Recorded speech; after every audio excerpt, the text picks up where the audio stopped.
Ay, hindi niya, no? Okay. Yan, no? Thank you.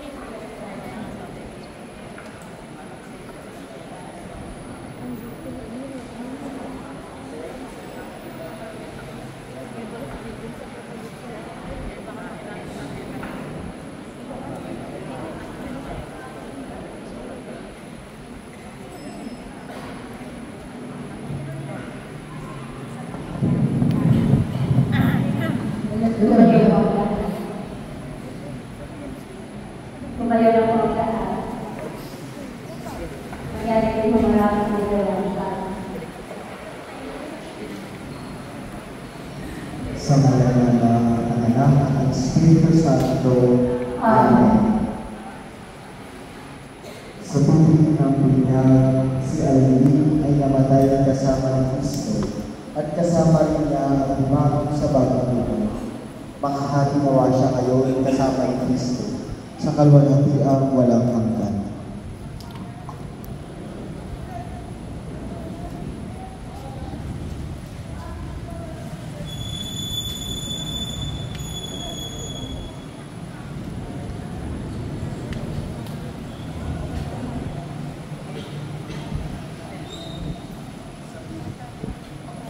Sa binyag, ang ating kapatid na yumaong ay sinuotan ng damit pambinyag, tanda ng kanyang muling pagsilang kay Kristo at ng dakilang karangalan ng mga anak ng Diyos.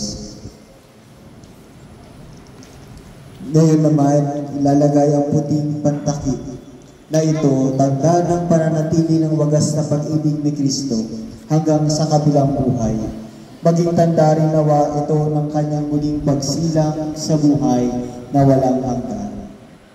Halina't dalhin sa dambana ang ating kapatid na yumao at pagkukulan ng pamamaalam at pananalangin.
Ang paglalagay ng mga sandisan Kristiyano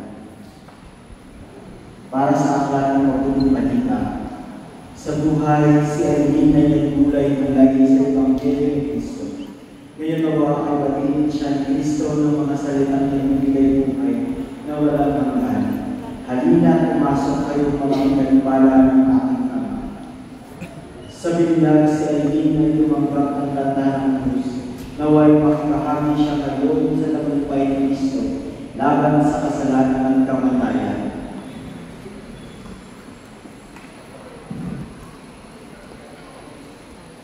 Manalangin tayo. Ama namin na makapangyarihan, ikaw ay maawain at mapagpatawad kailanman. Kami lumulubog para kay Aileen na iyong tinawag, upang iyong makapiling, pakundangan sa kanyang pag-asa at pananampalataya, bayahin nawa siya sa kanyang talagang bayan, at magkamit ng gayang pagpapakailanman sa pamamagitan ni Kristo, kasama ng Espiritu Santo, magpa sa walang hanggan. Amen. Opo po.